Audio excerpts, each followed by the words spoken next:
always anchor our external direct action with the power of economic withdrawal.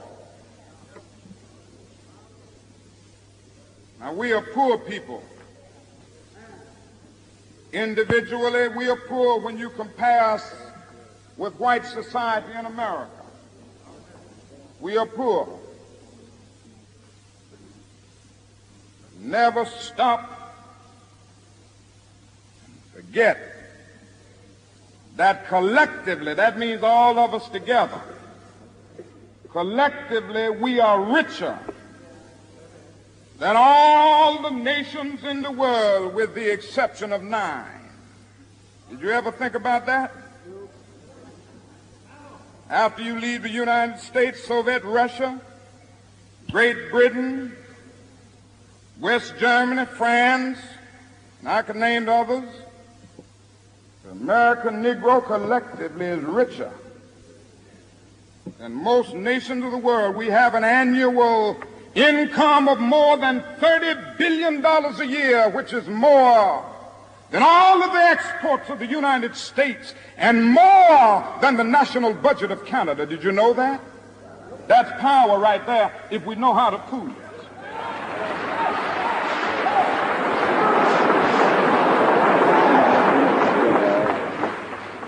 We don't have to argue with anybody. We don't have to curse and go around acting bad with our words. We don't need any bricks and bottles. We don't need any Molotov cocktails. We just need to go around to these stores and to these massive industries in our country and say, God sent us by here to say to you that you're not treating his children right. And we come by here to ask you to make the first item on your agenda fair treatment where God's children are concerned. Now, if you are not prepared to do that, we do have an agenda that we must follow. And our agenda calls for withdrawing economic support from you.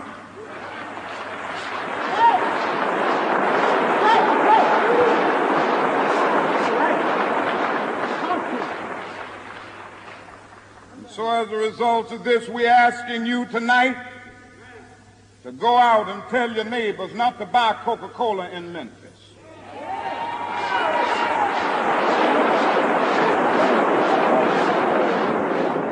Go by and tell them not to buy sealed test milk.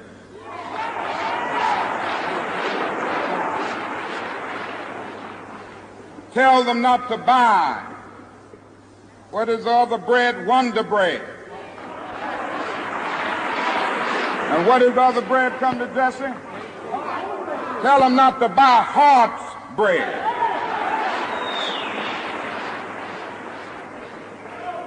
As Jesse Jackson has said, up to now, only the garbage men have been feeling pain. Now we must kind of redistribute the pain.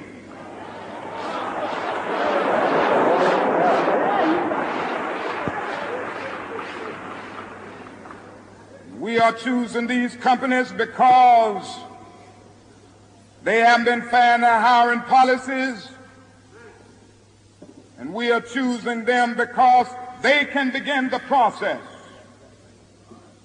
of saying they are going to support the needs and the rights of these men who are on strike.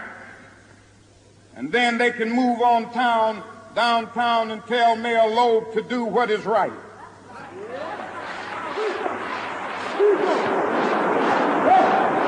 And not only that, we've got to strengthen black institutions. I call upon you to take your money out of the banks downtown and deposit your money in Tri-State Bank.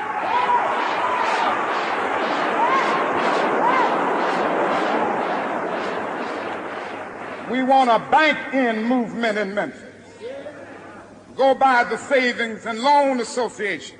I'm not asking you something that we don't do ourselves in SCLC. Judge Hooks and others will tell you that we have an account here in the Savings and Loan Association from the Southern Christian Leadership Conference. We are telling you to follow what we are doing. Put your money there. You have 6 or 7 black insurance companies here in the city of Memphis. Take out your insurance there. We want to have an insurance in.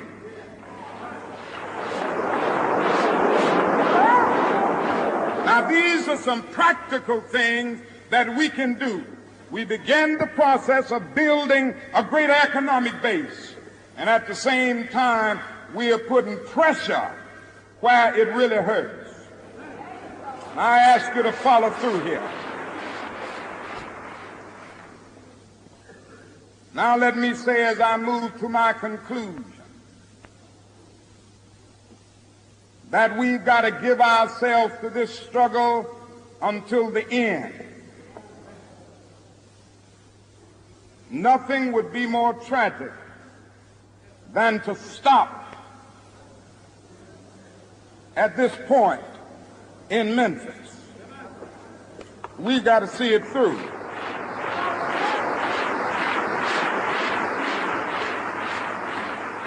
When we have our march, you need to be there. If it means leaving work, if it means leaving school, be there.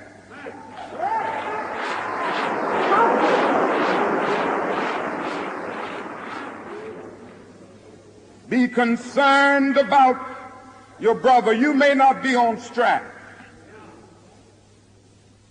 but either we go up together or we go down together.